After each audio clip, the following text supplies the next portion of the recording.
En Venezuela tenemos muchos emprendimientos que van desde, por ejemplo, productos gastronómicos hasta la producción de franelas o material POP. Pero ¿cómo legalizar y cómo establecer justamente una empresa que se puede mantener en el tiempo? El día de hoy está con nosotros el abogado tributario Daniel Betancourt para hablarnos de este tema. Buenos días, Daniel, bienvenido. Buenos días, Mario, y muchísimas gracias.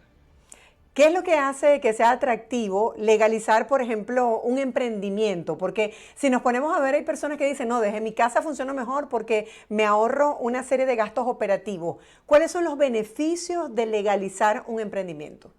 Mira, Mario, y cualquier emprendimiento que quiera crecer, que quiera mantenerse en el tiempo y que quiera operar sin miedo, que no esté a la sombra y que no se reduzca solamente a WhatsApp e Instagram, necesariamente tiene que formalizarse. Y esta formalización implica la creación de una persona jurídica, implica inscribirse en los registros que establece el ordenamiento tributario y el ordenamiento regulatorio y además implica cumplir con deberes formales y pagar impuestos. Es decir, evidentemente es mucho más costoso, la rentabilidad disminuye, sin embargo, ese sacrificio que debe hacer un emprendedor para que para ponerse al día, para formalizarse, es lo que le va a permitir sobrevivir en el tiempo.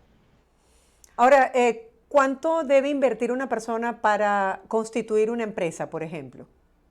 Sí, fíjate, Mario, y no solo es un tema de dinero, sino esencialmente en Venezuela es un tema de tiempo. En Ok. Venezuela, básicamente todas las obligaciones de registro son extraordinariamente lentas. No es un secreto cuál es la situación de la administración pública en Venezuela. Por ejemplo, de la data que se conoce, que se sabía del Banco Mundial antes de la pandemia de Venezuela, Venezuela está en último lugar en tiempo para constituir un negocio. Es decir, se necesitaba más de medio año para que Wow. usted fuera un registro mercantil, presentara sus papeles y constituyera una persona jurídica. Ahorita probablemente sea mayor ese tiempo, no hay estadística y ese es solo el primer paso de la cadena. Usted también debe cumplir con obligaciones registrales en el municipio, es decir, si usted tiene un local, debe reunir una serie de requisitos, entre ellos ver que el local sea apto para la actividad económica, se hace una inspección y obtener una licencia de actividades económicas. Todo esto puede tardar, dependiendo del municipio, recordemos son 336 en Venezuela, 5, 6, 7, 8, 9 meses, 10 meses, mucho más. Y además, bueno, usted debe registrarse ante la Administración Tributaria Nacional, entiéndase el CENIAT, quizás esto es más rápido, pero sí necesita una carga administrativa, es decir, gente que lo ayude para poder llevar un régimen de facturación, llevar libros y poder declarar y pagar los tributos. Es decir, es algo esencialmente complejo y lento. Lamentablemente en Venezuela no existe la vocación de que los pequeños negocios puedan formalizarse con brevedad, a diferencia de otros países. Uno ve la estadística comparada. En Colombia, por ejemplo, son 8 días en que ocurre este proceso, en Estados Unidos es mucho menos, en el primer mundo, Canadá, 2 o 3 días, es decir, algo que tarda un par de años en Venezuela, en el resto del mundo Wow. puede ser una semana o mucho menos. Ok, y una vez superado ese tema engorroso de constituir una empresa, sobre todo por lo lento del proceso, vamos a hablar de las fortalezas y debilidades de operar de manera online versus tener un negocio en físico. ¿Cuál sería el beneficio de estar establecido con un negocio en físico, donde la gente pueda acudir a mí por un servicio? Sí, en efecto, bueno, primero por razones económicas, Mario, y usted puede tener la Santa María abierta, como estás teniendo en las imágenes, por pequeño o modesto que sea su negocio, tiene la visibilidad y la posibilidad de atender al público directamente, cosa que no existe a través de Instagram. Se verifica una profunda desconfianza, se producen estafas, es decir, termina siendo un mercado en la sombra o un mercado negro en el cual lamentablemente es difícil que usted pueda crecer.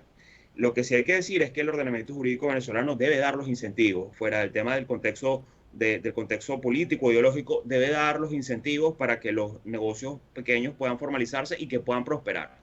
Creo que Venezuela está necesitada de que estos emprendimientos aporten a las cargas públicas, que estos emprendimientos generen empleo de forma transparente y que estos pequeños emprendimientos se incorporen a la economía formal.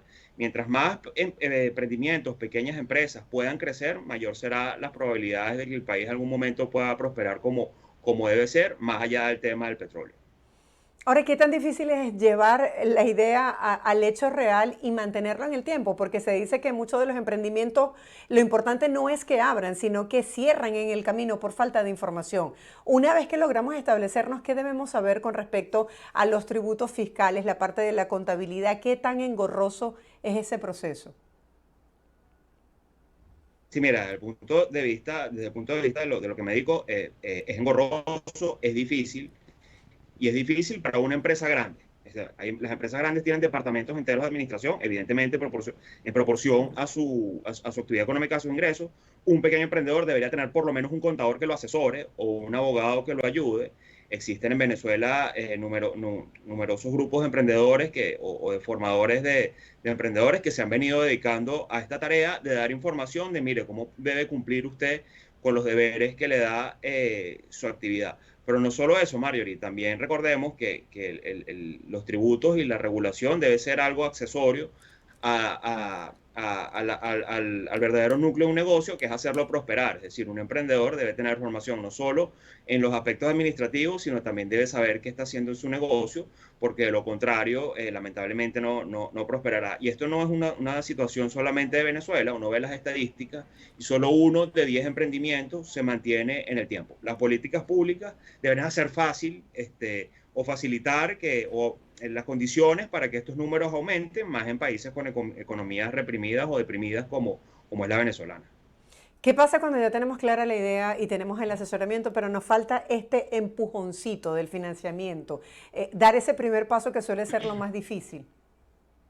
Sí, mira, en Venezuela y en el resto del mundo existe lo que se llama capitales semilla. Hay gente que se dedica a invertir en estos pequeños emprendimientos.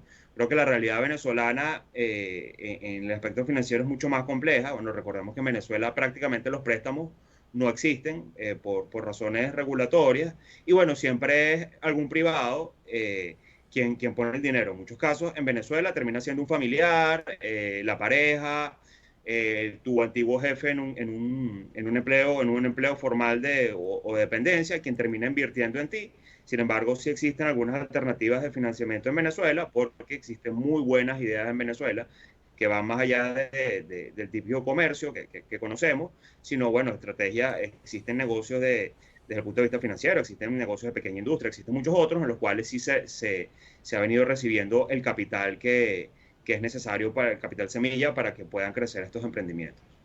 Daniel, en cualquier parte del mundo nadie quiere perder ni dinero ni tiempo. ¿Qué tan importante, por ejemplo, es hacer un estudio de mercado para saber cómo nos puede ir con algún negocio? Sí, María, no solo un estudio de mercado de ver en qué nicho calzas y cómo tu propuesta es diferente, sino un plan de negocio. Es decir, cómo pretendes tú crecer a partir de los recursos que tienes disponibles. Estos dos elementos son necesarios para buscar cualquier financiamiento en cualquier parte del mundo, mucho más en Venezuela, que el financiamiento escasea. Es decir, tu idea tiene que ser original, pero no solo eso, tienes que decir cómo la vas a desarrollar, con qué elementos cuentas y cómo se va a desarrollar tu negocio, por lo menos en una primera fase. ¿Y cómo mantener un negocio en el tiempo? O sea, de esas 10 empresas que tú dices en Venezuela, que 9 cierran y una se mantiene, ¿qué es lo que hace esa que sea distinto, que tenga esa permanencia en el tiempo, esa clave para compartirla con la audiencia? Mira, Mario, eso al final es un tema de probabilidades. Muchas veces tu idea es buena, tienes el capital, tienes la formación, pero el mercado no se te dio. Y doy un ejemplo muy claro, sobre todo ahorita hay dos servicios parecidos a Uber en Ok. Venezuela que han prosperado de forma grande y fueron emprendimientos. Sin embargo, a alguien se le había ocurrido eso antes en un contexto económico y social distinto, es decir, durante el 2015 y no prosperó. Es decir, una buena idea, bien sustentada, no prosperó en un contexto determinado y eso termina siendo a veces el azar. Sin embargo, en los emprendimientos uno debe tratar, si quiere asegurarse el éxito o darle mayores probabilidades del éxito, dejar la menor cantidad de cosas al azar. Si uno tiene la buena idea, el plan de negocio, el financiamiento, bueno, existen mayores probabilidades de que usted pueda sobrevivir en el tiempo, en esta y en cualquier otra economía. En este mundo donde estamos globalizados y todo se maneja con la tecnología, ¿qué debemos saber para tener la tecnología a nuestro favor y que favorezca, valga la redundancia, nuestro negocio, que nos genere ingresos y prosperidad, que es lo que todo el mundo busca?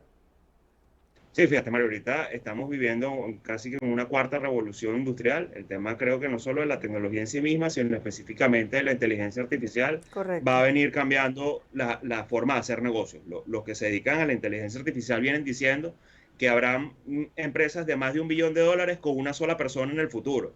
¿Eso qué significa? Que solo un ser humano está detrás de todo un aparataje, de todo un lenguaje que representa la inteligencia artificial y ese es el mundo que viene. Si usted no se adapta o no invierte cuando tenga la posibilidad en soluciones tecnológicas, probablemente se quede rezagado o probablemente se extinga en medio de un mundo extraordinariamente competitivo en el cual vemos que la formación y la tecnología es algo, no es algo opcional, sino es algo que es necesario para hacer prosperar cualquier negocio.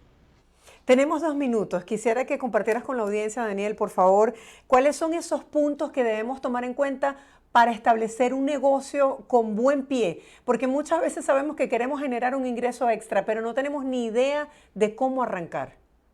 Sí, primero usted tiene que tener una buena idea, tiene que saber cómo ejecutarla, tiene que meditarla, más allá del tema de la necesidad de necesito dinero pronto y rápido por razones de subsistencia, debe pensar qué va a hacer. Y si usted tiene un negocio ya pequeño que le va bien, bueno, tiene que pensar cómo hacerlo crecer. Sin embargo, lo que nos ocupa hoy aquí, yo creo que en Venezuela es un tema muy cierto que la administración tributaria y la carga tributaria acaban con pequeños negocios. Si usted ya sabe que tiene ese talón de Aquiles, bueno, fortalézcalo, sea un negocio formal, emita facturas, exíjale facturas a sus proveedores, pague a tiempo las declaraciones haga a tiempo las declaraciones y pague los impuestos, porque de lo contrario, en algún momento su emprendimiento no solo tendrá techo, sino que tendrá probabilidades de que sea cerrado, sea clausurado o sea insolvente, quiebre, por razones de no cumplir los deberes formales desde la oportunidad que usted pudo.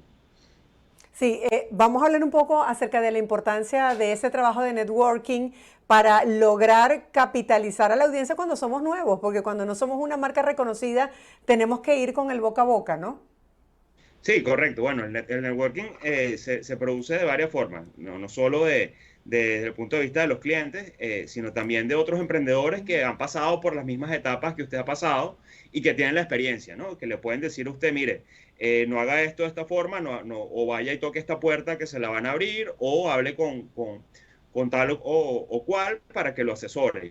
Yo creo que eso es muy importante. En Venezuela hay unas incipientes asociaciones, otras más grandes, en las cuales los emprendedores, vista la necesidad que existe de que se produzcan nuevas empresas y que prosperen en el tiempo, que han venido formándose en Venezuela. Entre ellas, la más conocida se llama AGE, Asociación de Jóvenes Empresarios, que nació en el seno de la Universidad Simón Bolívar y que ha venido teniendo actividades de hace 25 años hasta el día de hoy, en la cual, bueno, pequeños emprendedores se suscriben y van buscando, digamos, nutrirse de esa experiencia y de eso, lo que tú denominas networking, de la forma en que es posible, es la única forma en que entre todos puedan subsistir y puedan crecer.